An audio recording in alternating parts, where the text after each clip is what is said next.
Hi, y'all. Back again with the next episode's reaction. Well, let's be honest, this isn't really a reaction so much as retroactive, I guess.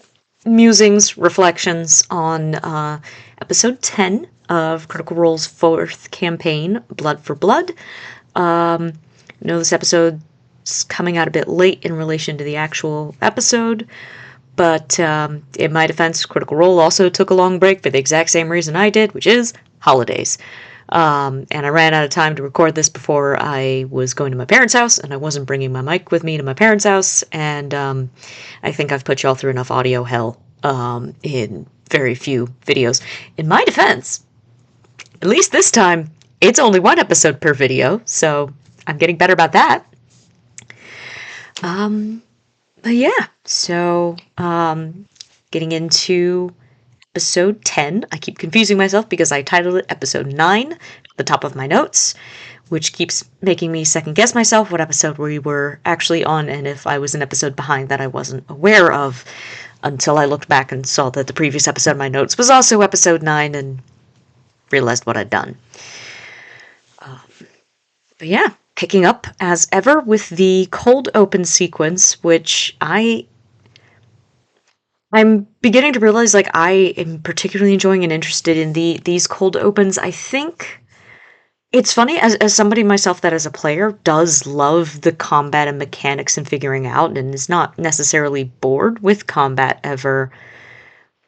I'm beginning to think the soldiers may be the table I have the least to really say about in these episodes, as I'm really interested in kind of the world building and surprising amount of the politicking going on in this one. I'm not normally a politics person when it comes to D&D, but given I'm sort of comparing the excitement I had during the overture and during some of these cold opens to the enjoyment but somewhat less excitement I'm having during the soldiers table.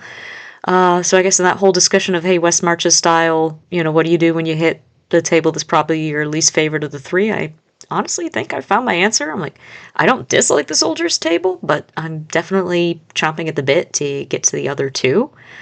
So I guess my answer is watch, enjoy, pick out what tidbits I can, and wait for each cold open to see what's going on with our other buddies.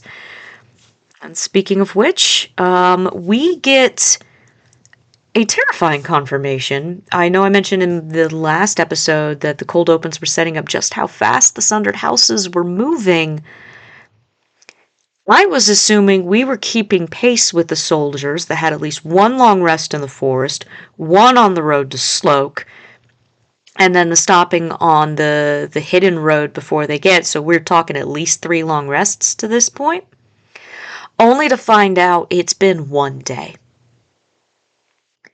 All our cold opens, at least that are occurring in Dolmakiar, are occurring the day the soldiers left.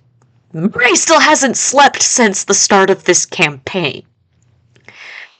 So my comment about Einfasen moving very fast and dismantling the Revolutionary Guard, he's moving extremely quickly. And we have that moment of the guard sort of getting picked up and hired, or at least a conveniently placed hiring tent for a mercenary company connected with the Candescent Creed, where we see the houses again really sinking into the privatization of, like, you're not public servants anymore, so not only are we getting rid of this office, now we're snapping up the people that used to fill it in a completely different role. We have a scene at the museum where we get a little bit of name dropping in regards to the Pariah Blade. They ask about the Blade of Shay Claw, the last of the Pariah Blades. So I assume Shay Claw was the orc who wielded the last of the Pariah Blades.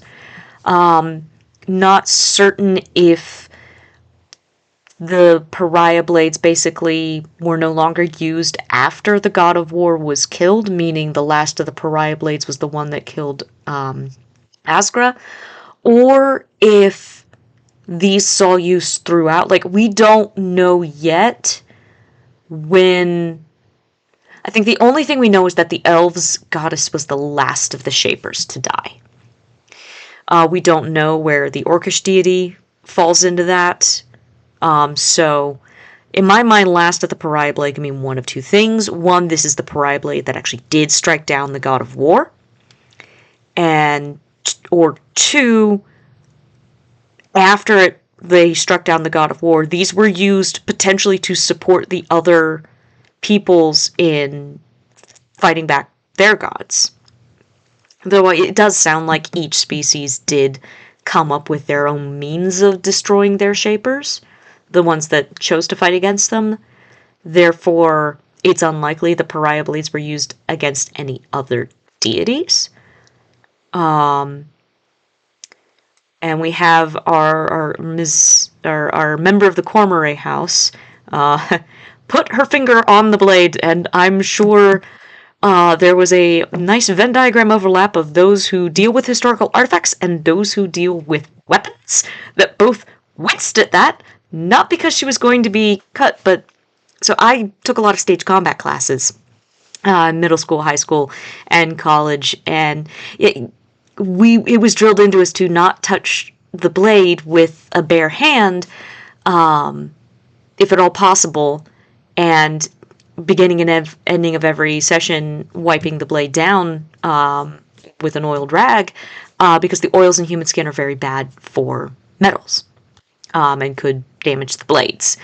So it was a visceral and immediate reaction when Brennan said she touched the sword, of just like, oh, you don't do that to swords, and you definitely don't do that to historical swords. Seemingly she was testing to see if it was sharp, it seems, because she touched specifically the point of it to the point that she drew blood.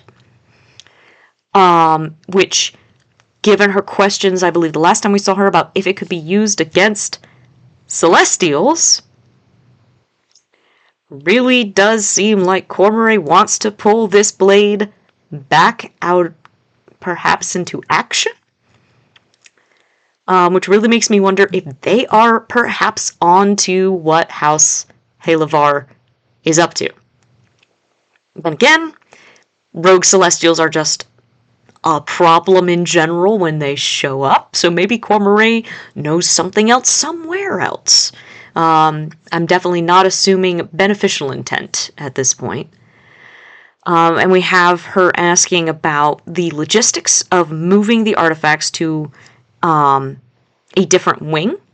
And we get a question from Belair about if he has to collaborate with the people that run that wing, letting us know this is a wing run by a different group of people, which instantly puts me on alert, thinking perhaps those people are more in the pocket of the Sundered Houses. So is she possibly trying to get these artifacts into a part of the museum that she has more control over? Like, she technically is here thanks to a donor to this wing. So, not entirely sure what's going on there, whether it's specifically important to move these artifacts there, or if she is hoping in the logistical nightmare that something else can happen. And we have Shadia pretty much sidestepping but coming towards confronting her father about his sudden desire that she stay in a different part of the city. Your daughter is too smart for that ploy, Hal. Don't try to think she's not. She has watched her mother do this song and dance a lot, of like trying to shield her from the realities of the adventuring life, and now she's seeing you do it. Different means and methods, but yeah, no, that's somebody who's not a dumb kid, Hal. So hopefully he's at least successful in protecting her. But yeah, Shadia's definitely picking up that something is up. Wrote down a note that we do get confirmation that falcons are known to exist in Dol Makyar, however common or not they are. So now my question is, why were the Tacona siblings that we saw, or the cousin and his sister that we saw, so fixated on the fact that the Aussie Fang saw a falcon in his final moments? They don't seem to think this is a coincidence any more than the Aussie did.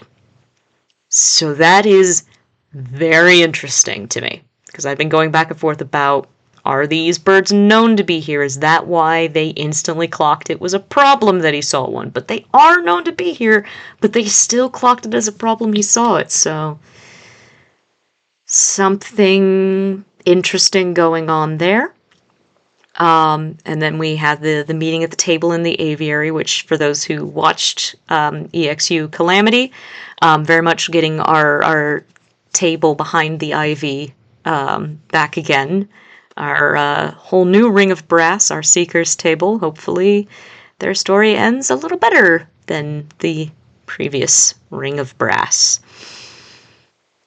With that, we jump into the combat that was the entirety of this episode. They actually had to cut in the break, and it looks like the cutoff. It looks like they sort of like cut in a clip of Brennan doing a conclusion at the end. So something tells me there may have been a bit of run over in the film, or they may have, or like when filming it, maybe even run into the next episode. It is occurring to me now as I say this that for once I forgot to watch the cooldown because I was rushing to watch the episode before leaving for the holidays. So that just might be me talking about something that I could have answered myself if I actually watched the cooldown. I'm gonna have to do that. But we get the revelation up at the top that Tyranny passed her save and we are not dealing with Demon Stone Decor. Thank you, Brennan, for your instinctive knowledge of what cliffhangers would be terrorizing both your audience and your players for however long it was in between you two filming those episodes.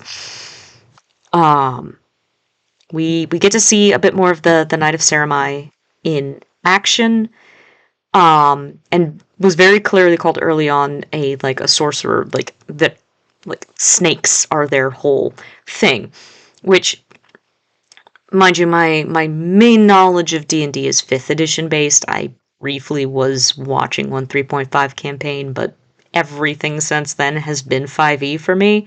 So my brain instantly went to, is this a reskin Yuan-Ti?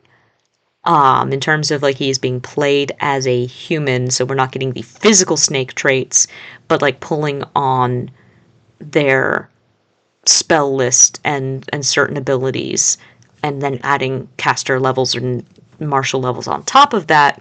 Or is it just whatever magical origin, be it sorcerer or whatever that Brennan is playing with the mechanics of, just judiciously picking spells for flavors?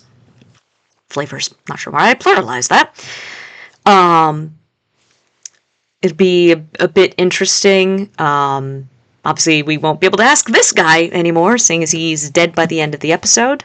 But it is a bit interesting in the flavor is free sort of community of just you don't have to homebrew things if you can reflavor them, but also we know they are homebrewing things. So be very interested to see, because it was kind of like my questions with Aranessa back at the end of the Overture, where very clearly a sorcerer and her sorceress origin in universe is supposed to be fey magic, but there's not technically an existing subclass that supports that. Certainly not with the spells we saw her casting.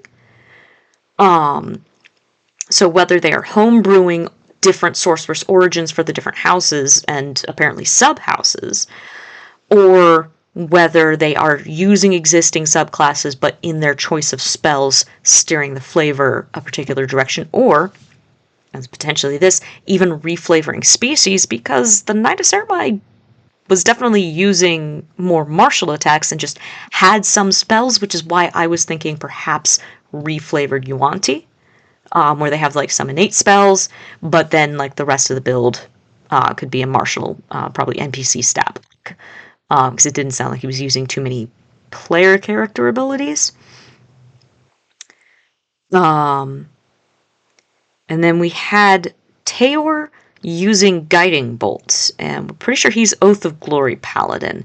And the one thing I forgot to look up is whether guiding bolt is on the Oath of Glory subclass list. But he did also specifically mention it was his last guiding bolt, and like the first or second time he cast it in this episode. Not that it was his last spell slot. I could be mistaking that, but I think he also did cast spells past that point, but I could be misremembering at this point. This is the disadvantage of waiting this long to record my video, which almost makes me wonder if he has a feat or item that gives him a proficiency bonus free casts per day. Because I think even Cleric Initiate would be like one free cast a day, and then you could use it with your spell slots. So I'm going to have to look a bit into that to see if he meant spell slot as in like, hey, this is my last guiding bolt because I can't cast any more spells today. Or if he has access to a certain number of uses of guiding bolts via some mechanical way.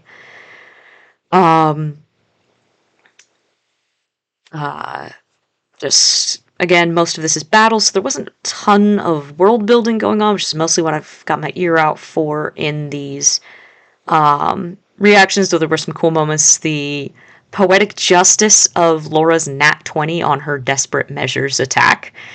Rogue sneak attack nat 20s are always nice.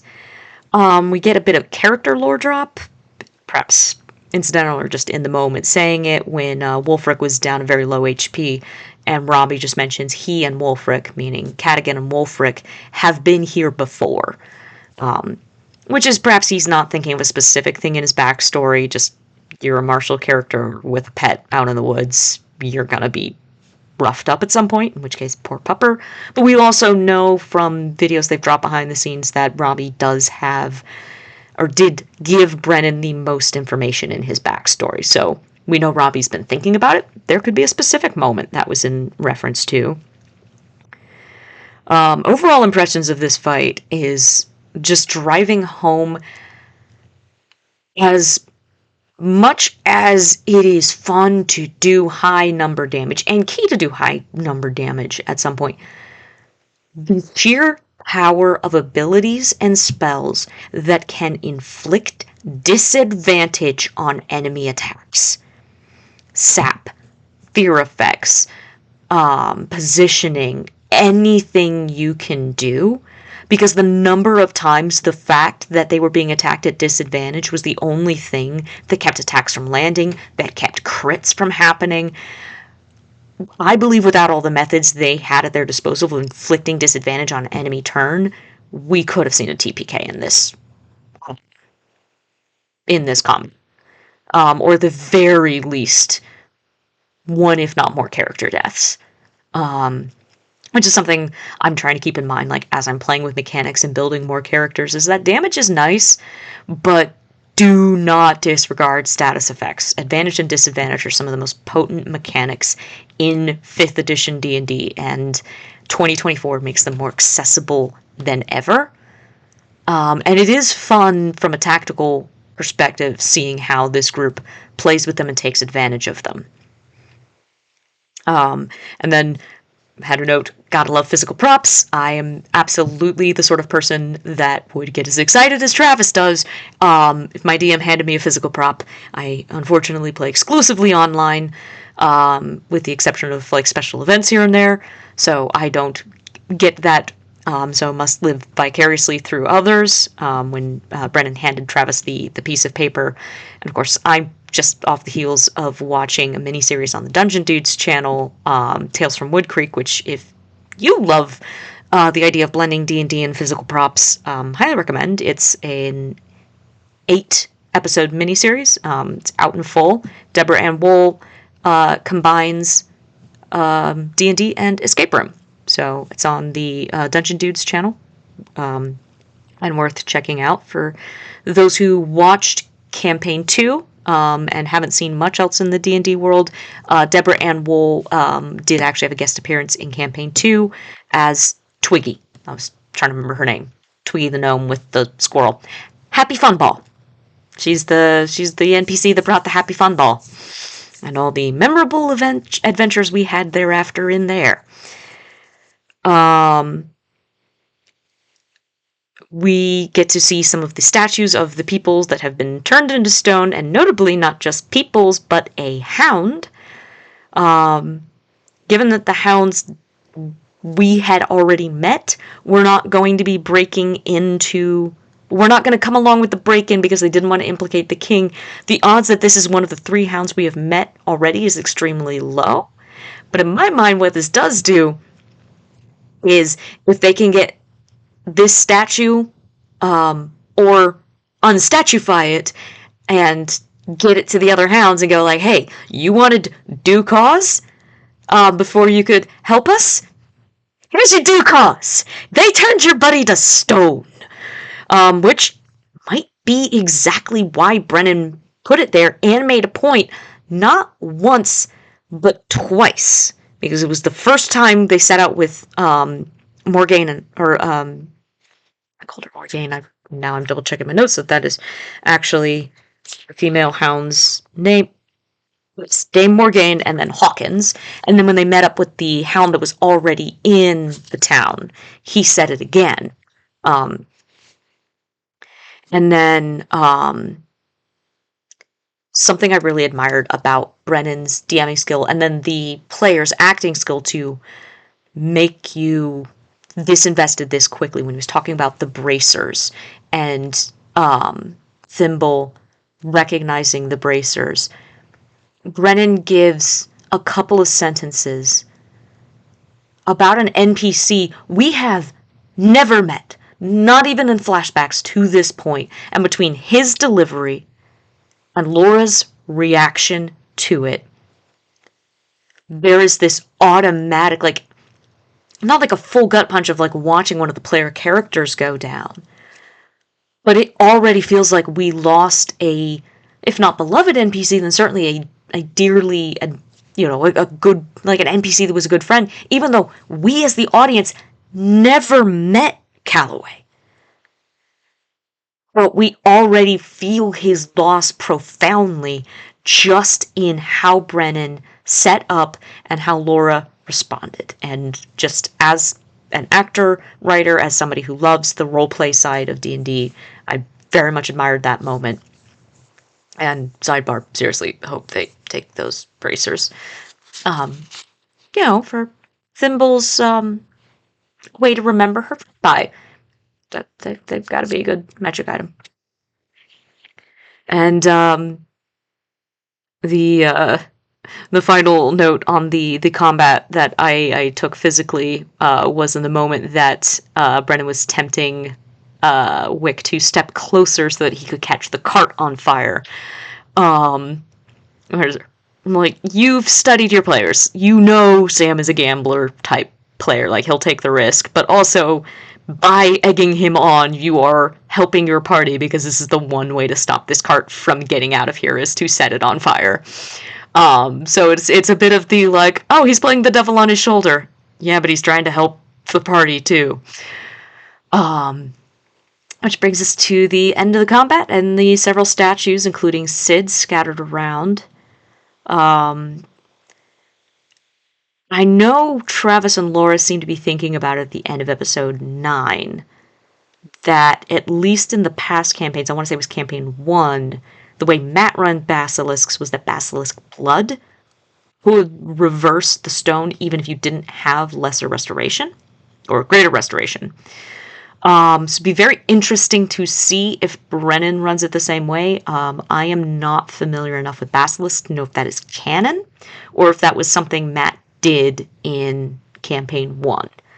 But at the end of the episode when they first saw about the basilisk, Travis and Laura were talking around it, but talking about it, and then Sam was, I believe it was Sam. It was either Sam was completely forgetting or Robbie was not understanding what they were saying. It was somebody on that side of the table was missing it.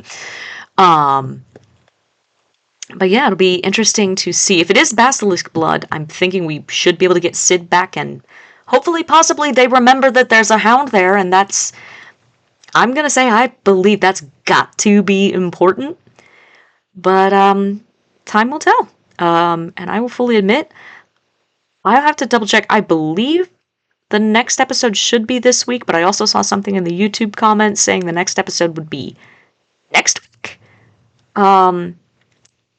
So I'm not sure if CR is taking an extra long break, and I actually could have gotten this one out. But, you know, I've been putting off filming this video for long enough.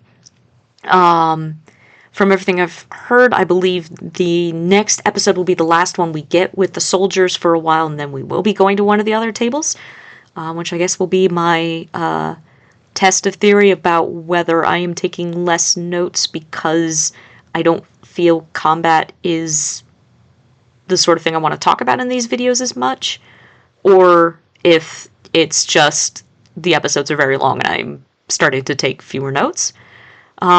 But we'll see. And also as a question for the few of you that are watching these videos, when we do circle back to the soldiers or on episodes that are more combat related, again, I'm not a mechanical expert. I have at least been following and went back and rewatched Critical Role from Campaign 1.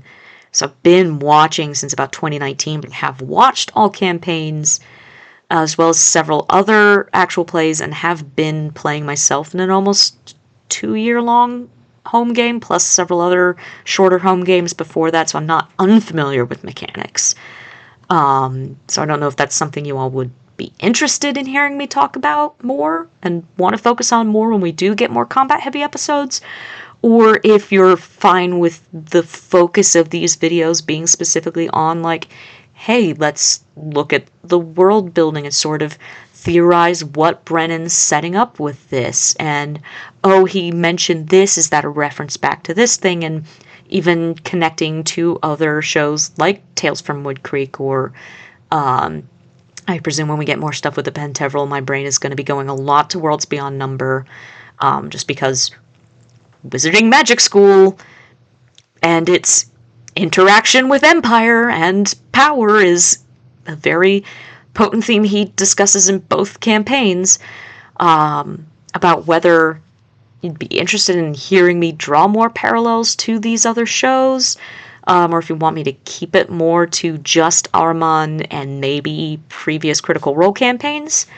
I'm sort of figuring this out as I go, and there actually are people watching and commenting now, which I genuinely didn't expect this early on. I thought I would be shouting into the void for most, if not the majority of this campaign. But yeah, so let me know, and also, let me know, is the Soldiers Table exactly hitting your vibe, and you're a little less certain about how you're going to be interested in the others? Or are you like me and you're enjoying this but really looking forward to the Seekers and the Schemers tables? But yeah, feel free to let me know. And whenever the next episode is, I will try to get the episode out, the video out much closer to it. So yeah. Bye, y'all.